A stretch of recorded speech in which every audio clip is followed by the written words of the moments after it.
आप सबका super concept classes में स्वागत है। और आज की इस वीडियो में मैं आप लोगों को क्लास 11th इंग्लिश कोर के मॉडल सेट 2 का कंप्लीट सॉल्यूशन कराने वाला हूं।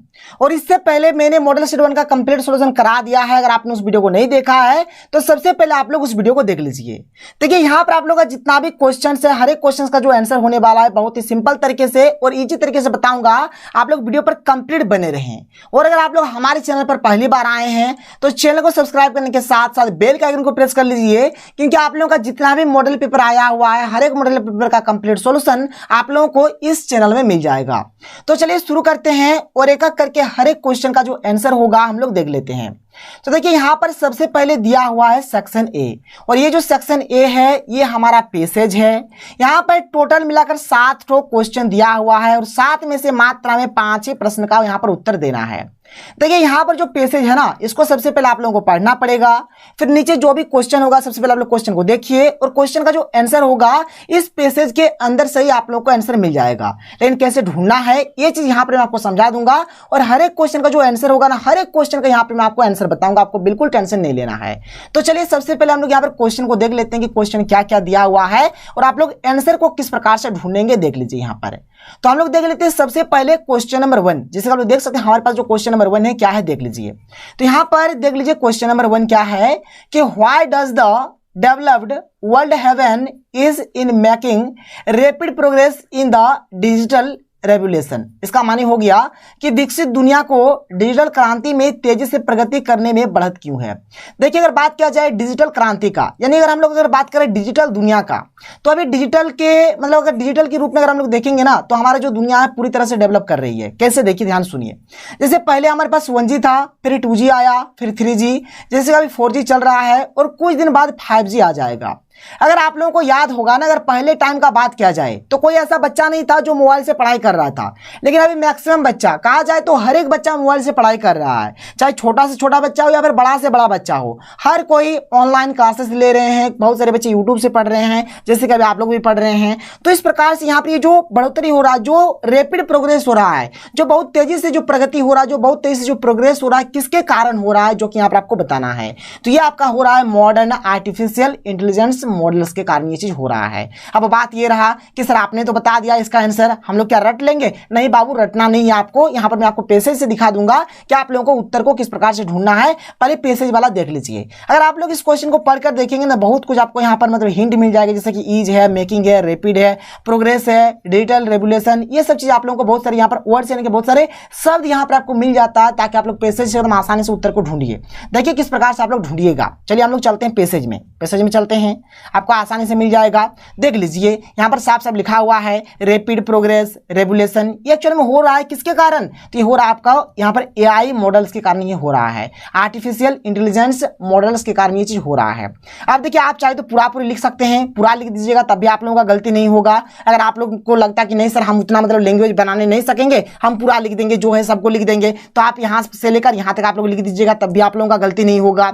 ठीक है, जिनको नहीं आता उनके लिए, जिनको नहीं आता आप लोग यहाँ पर पूरा लिख सकते हैं। लेकिन इसका जो सटीक उत्तर यहाँ पर देखिए मैंने सिंपल तरीके से लिख दिया है, एकदम छोटे तरीके से, ताकि आपको पढ़ने में कोई दिक्कत ना हो। ये एक्चुअल में क्यों हो रहा है? तो इसीलिए हो रहा है कि it is because they have an access of modern artificial intelligence models है। ऐसा इसलिए है क्योंकि उनके पास आधुनिक आर्टिफिशियल इंटेलिजेंस मॉडल की पहुंच है। ये हो जाएगा इसका बिल्कुल शानदार सा और जानदार सा इसका उत्तर। कोई दिक्कत कोई प्रॉब्लम नहीं है, इसको आप लोग लिख दीजिएगा। आगे बढ़ते हैं क्वेश्चन नंबर 2 की ओर चलते हैं। देख लीजिए क्वेश्चन नंबर 2 हमारे पास यहाँ पर क्या दिया हुआ है देख लीजिए। तो हमारे पास जो क्वेश्चन नंबर 2 है क्या है, यहाँ पर देख लीजिए कि why are the developing countries not able to make investment in the research and development needed for creating modern AI models. ठीक है, देखिए मॉडर्न एआई बोला जाए तो अभी जो आधुनिक एआई है, यानी जो आधुनिक आर्टिफिशियल इंटेलिजेंस जो है, यानी क्वेश्चन बोल रहा है कि विकासशील देश आधुनिक एआई, ठीक है, इनके आर्टिफिशियल इंटेलिजेंस मॉडल बनाने के लिए आवश्यक अनुसंधान और विकास में निवेश करने में सक्षम क्यों नहीं है? क्योंकि देखिए उनके पास अच्छा शिक्षा नहीं है, उनके पास अच्छा स्वच्छता नहीं है, स्वास्थ्य देखभाल ये सब चीज नहीं है, इसीलिए मतलब ये चीज नहीं कर पा रहे हैं। तो इस चीज का उत्तर हो गया। देख लीजिए यहाँ पर मैंने लिख दिया है कि they have more urgent priorities such as education, sanitation, health care and feeding the population. ठीक है, इनकी उनके पास शिक्षा, स्वच्छता, स्वस्थ देखभाल और आबादी को खिलाने जैसे अधिक जरूरी प्राथमिकताएं हैं। मतलब देखिए उनके पास क्या जरूरी है, शिक्षा जरूरी है कि नहीं, हमें हर एक नागरिक के मतलब जितना भी हमारे मतलब देश में जितना भी पॉपुलेशन है, जितना भी मतलब नागरिक है, हर एक को हम लोग शिक्षित करेंगे, हर एक को स्वच्छता मतलब पूरे तरीके से स्वच्छता, सबका मतलब स्वास्थ्य का देखभाल करेंगे, ये आबादी को खिलाने मतलब खिलाना भी है। तो ये सब चीज के ऊपर ध्यान दिया जा रहा है। इसलिए यहाँ पर क्या हो रहा है, एआई मॉडल्स पर, यहाँ पर जो एआई मॉडल्स है इसके ऊपर ध्यान नहीं दिया जा रहा है, एआई मॉडल्स नहीं बना पा रहा है। अब बात रहा है कि सर इसका जो आंसर होगा आपने तो लिख दिया है, लेकिन हम लोग कैसे ढूंढेंगे, तो देखिए यहाँ पर आप लोग भी इस उत्तर को ढूंढ सकते हैं। अगर आप लोग ध्यान से अगर आप लोग देखिएगा ना पैसेज में, तो पैसेज में तो सर हर एक चीज मिल जाएगा, देख लिए ना, एजुकेशन, ये सब, हेल्थ केयर वगैरह, फीडिंग द पॉपुलेशन, यहाँ से यहाँ तक आप लोग लिख दीजिएगा ना, तो आप लोगों का काम बन जाएगा। ऐसे ही आप लोगों को लिखना है, या फिर चाहे तो आप लोग यहाँ पर शुरू या इस फुल स्टॉप से स्टार्ट करिए, यहाँ पर कहाँ फुल स्टॉप है देख लीजिए, फुल स्टॉप यहाँ तक है, आप लोग चाहे यहाँ तक भी लिख सकते हैं।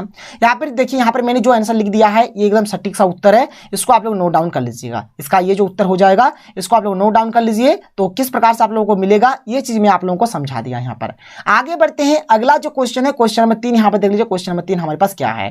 क्वेश्चन नंबर 3 है कि what are the lowest scoring क्या है regions in government AI readiness index using AI in public service, यानी कि सार्वजनिक सेवाओं में क्या है एआई, ठीक है, यहाँ पर एआई लिखिएगा, एआई है, एआई का उपयोग कर सरकारी, ठीक है, एआई क्या है, एआई रेडीनेस इंडेक्स में सबसे कम स्कोरिंग क्षेत्र कौन से है। तो कौन कौन से यहाँ पे जो क्षेत्र है जो एआई इंडेक्स जो इसमें कम स्कोरिंग क्षेत्र है, तो it includes much of the developing world such as sub Saharan Africa, ये है ना आपका, ये जो है ये अफ्रीका, ठीक है, the Caribbean and Latin America as well as some central and south Asian countries, ये सब जो है ये मतलब थोड़े मतलब इसका जो स्कोरिंग क्षेत्र है बहुत ही कम है। इसमें अधिकांश विकासशील दुनिया शामिल है, जो विकासशील दुनिया है, जो अभी विकास कर रहा है, जैसे कि उप सहारा अफ्रीका, ठीक है, यानी कि उप सहारन अफ्रीका हो गया, ठीक है, फिर आपका कैरिबियन हो गया जो कि मैंने लिख दिया कैरिबियन, यहाँ पर आपका लैटिन अमेरिका हो गया, के साथ साथ कुछ मध्य और दक्षिण एशियाई जो देश है ये सब का जो स्कोरिंग है बहुत ही कम है। ये वाला उत्तर आपको कहाँ मिलेगा देख लीजिए, साफ साफ आप लोग देख सकते हैं, इसका भी उत्तर यहाँ पर मैं आप लोगों को दिखा देता हूँ। देख लीजिए यहाँ पर साफ साफ दिया गया है कि यहाँ पर देख लीजिए sub Saharan Africa, the Caribbean and Latin America as well as some central and south क्या है एशियन कंट्रीज, इसको पूरा लिख दीजिए, आपका काम बन जाएगा। वही चीज यहाँ पर मैंने लिख दिया है, ठीक है, कोई दिक्कत कोई प्रॉब्लम नहीं होगा, बात समझ में आ रहा है। आगे बढ़ते हैं, अगले क्वेश्चन को चलते हैं। अगला क्वेश्चन देख लीजिए, ये क्वेश्चन तो हो गया, क्वेश्चन नंबर 4 देख लेते हैं क्या है।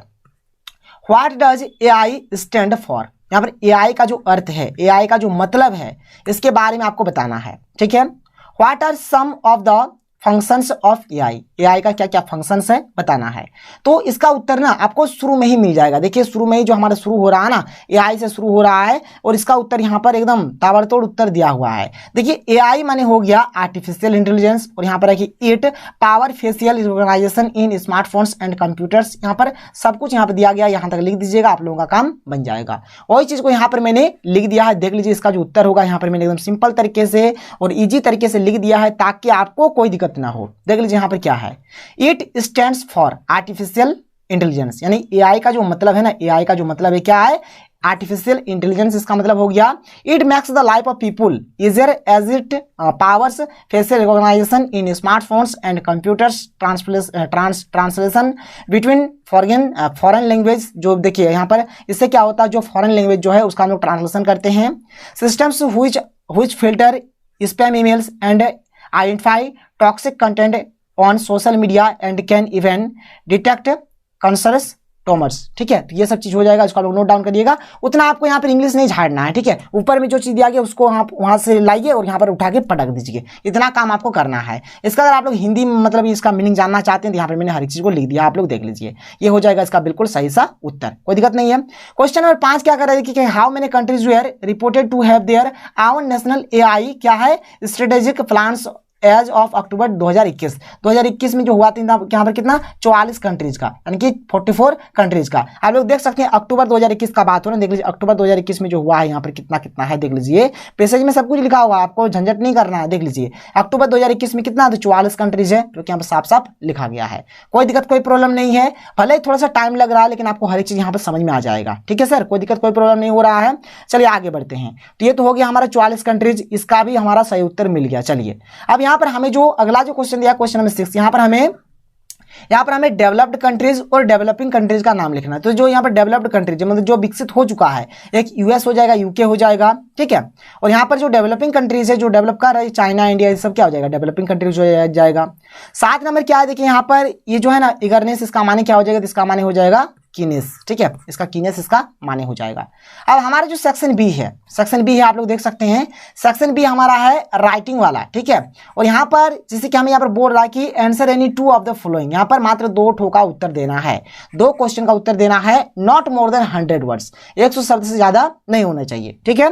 अब देखिए मैंने आप लोगों को तो पहले ही बोला कि जब हमारा मॉडल पेपर खत्म हो जाएगा तो ये सब का मैं आप लोगों को ट्रिक बताऊंगा, कच्चा बादाम ट्रिक आएगा, एकदम धांसू ट्रिक आने वाला है, टेंशन आप लोगों को नहीं लेना है। अगर आपके अगल बगल में कोई 10th का बच्चा या फिर 12th का बच्चा होगा तो उन लोगों से पूछ लीजिए कि सुपर कंसेप्ट क्लासेस वाला जो चैनल था उन्होंने लेटर का किस प्रकार से ट्रिक दिया था, नोटिस का किस प्रकार से ट्रिक दिया था। जो भी आप लोग बच्चे से पूछेंगे सब कोई बोलेगा सर गजब का ट्रिक था, एकदम बवाल ट्रिक था। एक ट्रिक से आप लोग दुनिया का कोई भी लेटर, कोई भी नोटिस, कोई भी रिपोर्ट लिख सकते हैं। तो ये सब का ट्रिक मैं आप लोगों को जैसे मॉडल पेपर खत्म हो जाएगा एक करके हर एक चीज का ट्रिक बता दूंगा। तो चलिए आगे बढ़ते हैं, आगे देख लेते हैं हम लोग अब section number C, section C देख लेते हैं। सेक्शन सी जो हमारा किताब का है, और सेक्शन सी में देख लीजिए यहाँ पर हमें मात्र यहाँ पर 5 क्वेश्चन का उत्तर देना है, लेकिन यहाँ पर तो मैं आपको हर एक क्वेश्चन का उत्तर बता दूंगा, लेकिन 5 का उत्तर आपको देना है। तो देखिए क्वेश्चन में 11 क्या है कि what are the 4 biological system of the earth, यानी यहाँ पर हमें पृथ्वी की 4 जैविक प्रणालियों का नाम लिखना है। तो एक हो गया हमारा फॉरेस्ट, यानी कि एक हो गया हमारा वन हो गया, एक हो गया फिशरीज यानी कि मात्स्यिकी हो गया, एक हो गया ग्रासलैंड यानी कि चारागाह हो गया, और एक हो गया क्रॉपलैंड यानी यहाँ पर फसल भूमि हो गया। फिर आगे क्या है कि what is the state of earth's biological systems now and why, यानी पृथ्वी की जैविक प्रणालियों की अभी क्या स्थिति है और क्यों। तो अभी जो स्थिति है हमें बताना है। तो देखिए इसका उत्तर क्या हो जाएगा, इसका उत्तर हो जाएगा यहाँ पर, ये तो हमारा 4 बायोलॉजिकल सिस्टम ऑफ द अर्थ हो गया। तो मैंने आपको बता दिया कि इन द रिसेंट टाइम्स, अभी के टाइम का अगर बात किया जाए, the human beings have exploited and क्या है badly damaged these 4 biological system. देखिए अभी का टाइम का अगर बात किया जाए तो जो मनुष्य है ये जो 4 चीज है ना, वन हो गया, मात्स्यिकी हो गया, चारागाह हो गया, फसल भूमि हो गया, इसको पूरी तरह से इसको बर्बाद कर रहे हैं, पूरी तरह से इस पर इसको क्षति पहुंचा रहे हैं। क्योंकि देखिए वनों का कटाई हो रहा है, हर एक चीज को यहाँ पर मतलब जो भी ये जो 4 हमारे जो बायोलॉजिकल सिस्टम्स है इसको मतलब पूरी तरह से डैमेज कर रहे हैं। तो ये हो जाएगा इसका बिल्कुल सही और सटीक सा उत्तर। आगे बढ़ते हैं क्वेश्चन नंबर 12 की ओर चलते हैं, देख लेते हैं क्वेश्चन नंबर 12। देखिए हमारे पास जो क्वेश्चन नंबर 12 दिया गया है क्या है, तो क्वेश्चन नंबर 12 जो है क्या है कि for whom is Taplow waiting and why, यानी टेप्लो किसके लिए इंतजार कर रहा है और क्यों। तो Taplow was waiting for Mr Crocker Harris, यानी जो टेप्लो है वह मिस्टर क्रोकर हैरिस की प्रतीक्षा कर रहा था, वेटिंग कर रहा था। He had less attendance and the teacher had called him for extra class, ठीक है, then only he would get his removed cleared, यानी उसकी उपस्थिति कम थी और शिक्षक ने उसे अतिरिक्त कक्षा के लिए बुलाया था। उसका अटेंडेंस बहुत ही कम था और जो टीचर थे उनको एक्स्ट्रा क्लास के लिए बुलाए थे, तभी वह अपना निकाले क्लियर करवा पाता था। तो ये सब चीज हो जाएगा, तो इसको आप लोग नोट डाउन कर लीजिएगा। आगे बढ़ते हैं, अगले क्वेश्चन को चलते हैं, क्वेश्चन नंबर 13 देख लेते हैं। देख लीजिए क्वेश्चन नंबर 13 क्या है कि why did the author want to go to the mount Kailash, यानी लेखक कैलाश पर्वत पर क्यों जाना चाहता था, ये बात हो गया। What challenge did he face on his way to the mount Kailash, यानी जब वो माउंट कैलाश जा रहा था, ठीक है, तो वो क्या क्या चुनौतियों को फेस किया था, क्या क्या उनको प्रॉब्लम हुआ था, ये चीज हमें बताना है। तो देख लीजिए यहाँ पे क्या है कि the author Nick Middleton wanted to go to the mount Kailash to witness kora, ठीक है, as a challenge he had to travel a long distance having different atmosphere and he even felt sick at Hor and Darchen. देख लीजिए इसका जो मतलब हो गया, इसका मतलब क्या होगा, यहाँ पर मैंने हर एक चीज को लिख दिया। देख लीजिए यहाँ पर इसका जो मतलब हो जाए क्या होगा, लेखक जो निक क्या मिडल्टन जो है वह कोरा को देखने के लिए कैलाश पर्वत पर जाना चाहते थे, जो कोरा था उसको देखने के लिए जाना चाहते थे। एक चुनौती के रूप में उन्हें अलग अलग माहौल में लंबी दूरी तय करनी पड़ी, मतलब वहाँ का जो इन्वायरमेंट था, जो एटमोस्फेयर था बहुत ही डिफिकल्ट था, मतलब हर बार अलग अलग एटमोस्फेयर मिल रहा था। और यहाँ पर क्या है, होर और डार्चन में भी उन्हें बीमार महसूस हुआ और उसको मतलब इलनेस टाइप का फीलिंग हो रहा था। क्वेश्चन नंबर 14 क्या है कि what loss did the poet talk about in the poem childhood, what did the poet realise when he crossed the age of 11 years, यानी कि बचपन कविता में कवि ने किस हानि के बाद की 11 वर्ष की आयु पार करने पर कवि को क्या पता चला। देखिए इन द पोएम, जो हमारा पोएम है childhood, the poet wonders when he lost his childhood, जब वो अपने बचपन को खो देता है, ठीक है, जब वो अपने बचपन को खो देता है। He asks himself was it the day when he ceased to be 11 that the lost his childhood. कविता में कवि आश्चर्य करता है कि उसने अपना बचपन कब खोया। वह खुद से पूछता है कि क्या वह दिन था जब वह 11 साल का था कि उसने अपना बचपन खो दिया। ये हो जाएगा इसका मतलब उत्तर। आगे बढ़ते हैं, आगे चलिए क्वेश्चन नंबर 15 देख लेते हैं। क्वेश्चन नंबर 15 यहाँ पर क्या दिया हुआ देख लीजिए। तो क्वेश्चन नंबर 15 की what sort relationship do the father and the son have in the poem father to son, यानी पिता से पुत्र, कविता में पिता और पुत्र का किस प्रकार का संबंध है, जो संबंध था, जो रिलेशन था, किस प्रकार का था। तो इन the poem the poet and his son had a relationship like a stranger. इसका जो मतलब था एक अजनबी जैसा था, मतलब ना पिता अपने मतलब जो पिता था ना वो अपने बेटे को अच्छी तरीके से जान रहा था, और जो बेटा है ना वो अपने पिता को अच्छी तरीके से जान रहा था। ये हो जाएगा इसका उत्तर। फिर आगे क्या कि they both lived under the same roof but they did not understand each other. ये जो दोनों थे एक ही मतलब छत के नीचे रहते थे, लेकिन ये दोनों अपने मतलब ये जो दोनों थे ना ये मतलब एक दूसरे को अच्छी तरीके से समझ नहीं पा रहे थे। तो ये हो जाएगा इसका बिल्कुल सही सा उत्तर। आगे बढ़ते हैं, क्वेश्चन नंबर 16 की ओर चलते हैं, देख लेते हैं क्वेश्चन नंबर 16। देख लीजिए क्वेश्चन नंबर 16 क्या है कि what does Elsa think is enough to pass the examination, यानी कि एल्सा जो है परीक्षा उत्तीर्ण, परीक्षा पास करने के लिए क्या पर्याप्त सोचती है। तो क्या सोचती है, when Albert Einstein was saying that he would fail in the exam. ठीक है, जब अल्बर्ट आइंस्टाइन कह रहे थे कि वह परीक्षा में फेल हो जाएंगे। आगे देखिए क्या है, Elsa his cousin told him to mug of the क्या chapters and write it down in the examination, यानी एल्सा के चचेरे भाई ने उसे अध्यायों को गढ़ने और परीक्षा में लिखने के लिए कहा। मतलब बोला कि जो भी चैप्टर्स होगा उसको अच्छे तरीके से पढ़ लो, ठीक है, फिर उसको एग्जाम में लिखना। It would be enough to pass in the examination, परीक्षा में पास होना ही काफी होगा। तो ये बात हो गया, परीक्षा में पास होना ही काफी होगा। आगे बढ़ते हैं, ये हो जाएगा 16 नंबर का उत्तर। आगे चलिए क्वेश्चन नंबर 17 देख लेते हैं। क्वेश्चन नंबर 17 यहाँ पर क्या देख सकते हैं, क्वेश्चन नंबर 17 यहाँ पर है कि Who was Jock Morgan? Why was the waiting for doctor Andrew Manson, यानी कि जॉक मॉर्गन कौन थे, वो डॉक्टर एंड्रयू मेंसन की प्रतीक्षा क्यों कर रहे थे। तो ये जो जॉय मॉर्गन है is one of the characters in the story but his wife was to deliver a baby after many years of their marriage, hence he was waiting for doctor Andrew Manson. यानी जो Morgan कहानी के पात्रों में से एक है, जो कहानी इसका कैरेक्टर में से एक है। जन्म उनके पत्नी को उनके शादी के कई वर्षों के बाद एक बच्चे को जन्म देना था, इसलिए वह डॉक्टर एंड्रयू मेंसन की प्रतीक्षा कर रहे थे। ठीक है, आगे बढ़ते हैं, सेक्शन डी में चलते हैं। देखिए सेक्शन डी में यहाँ पर दो क्वेश्चन है, दो में से मात्र हमें एक ही प्रश्न का उत्तर देना है, और एक क्वेश्चन यहाँ पर 5 नंबर का है, इसलिए आपको उत्तर भी 5 नंबर जैसा ही देना है। क्वेश्चन नंबर 18 क्या कि who were Yuri and Elsa. ठीक है, what role did the play in Einstein's life, यानी कि यूरी और एल्सा कौन थे, आइंस्टाइन के जीवन में उन्होंने क्या भूमिका निभाई। तो देखिए Elsa was the cousin of Albert Einstein, यानी जो अल्बर्ट आइंस्टाइन की जो चचेरी बहन थी वो कौन थी, एल्सा थी। ठीक है, she had sympathy for her brother, ठीक है, वह मतलब अपने भाई को सिंपैथी देती थी। When she found that Einstein was depressed about his exam and result, she tries to motivate him.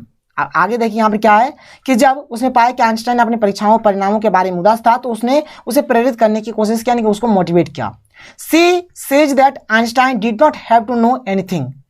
He only had to understand what he was taught and to be able to repeat in the exams, यानी वह कहती है कि Einstein को कुछ भी जानने की जरूरत नहीं थी, उन्हें केवल यह समझना था कि उन्हें क्या पढ़ाया गया था और परीक्षा में दोहराने में सक्षम होना था। ये बात हो गया।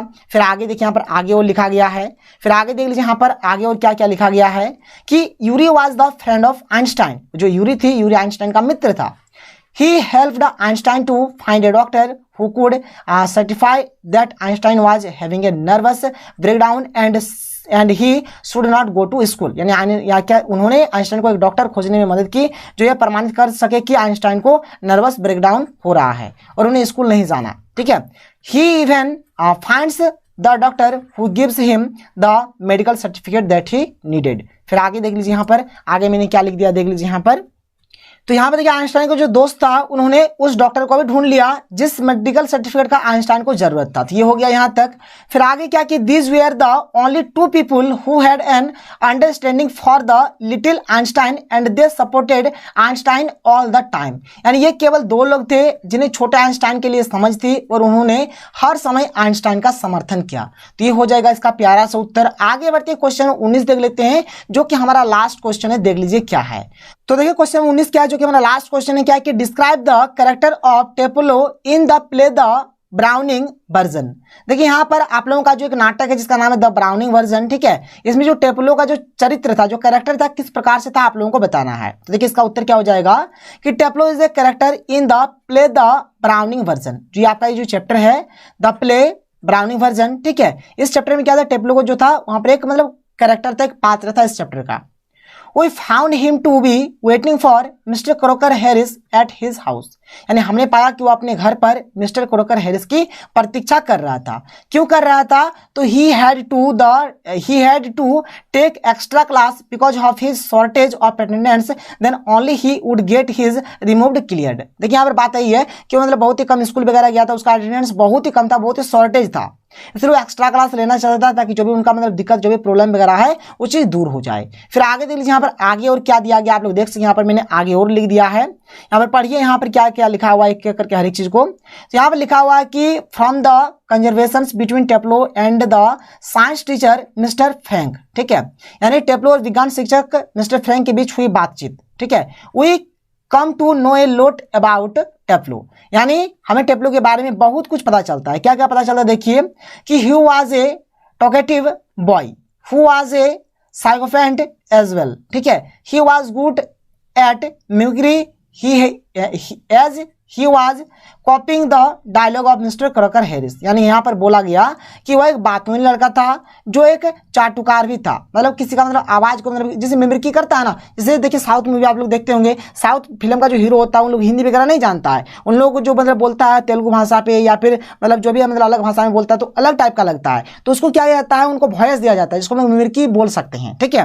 फिर आगे क्या है कि he said that he loved science and dislike language, ठीक है, तो वो मतलब साइंस को बहुत ही मतलब प्रेम करता था, प्यार करता था, उसको पसंद था, लेकिन जो लैंग्वेज पेपर था उसको बहुत ही खराब लगता था। He was critical about mister Crocker Harris for his being strict and expressionless, ठीक है, but he was honest enough to admit that unlike other masters Mr. Crocker Harris was not a sadist, he was क्या है desperate to get his removed clear। यहाँ पर क्या बोला जा रहा है देख लीजिए, यहाँ पर है कि उन्होंने कहा कि वह विज्ञान से प्यार करते थे और भाषा को नापसंद करते थे और मिस्टर क्रोकर हैरिस के सख्ते और अभिव्यक्तिहीन होने के लिए आलोचनात्मक थे, लेकिन वह इतना ईमानदार था कि उसने स्वीकार किया कि अन्य आचार्यों के विपरीत मिस्टर क्रोकर हैरिस एक साधु नहीं थे, वो अपने क्या है निष्कासन को साफ करने के लिए बेताब था। तो मतलब जो भी प्रॉब्लम था उनको दूर करना चाहता था। ये था इस क्वेश्चन का उत्तर, आप लोग इसको नोट डाउन कर लीजिए। देखिए थोड़ा लॉन्ग टाइप का क्वेश्चन है लेकिन आप लोगों को करना पड़ेगा। तो अगर आपको वीडियो पसंद है तो वीडियो को लाइक करिए, जितना हो सके वीडियो को शेयर कर दीजिएगा।